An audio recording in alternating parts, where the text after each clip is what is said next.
In this lesson, we will understand the first component of LangChain, that is preprocessing.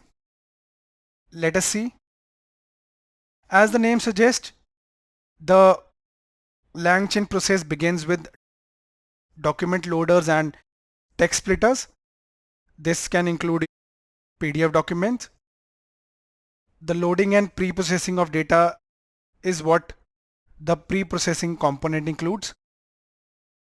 After this, the output is passed to other components like models, indexes, and chains.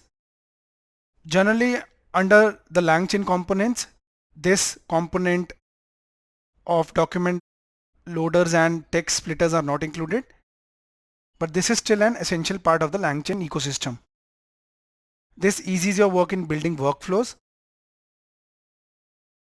So why we should start with the document loader and text splitter step?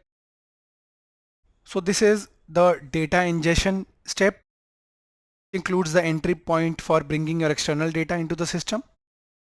The role of text splitters is to ensure that your data is in correct format so that it can be easily processed by the model, whether it is LLM or embedding model. When you split the document into chunks, it allows for parallel processing and efficient retrieval. With that, you can also achieve scalability. Splitting the data allows you to handle large data sets.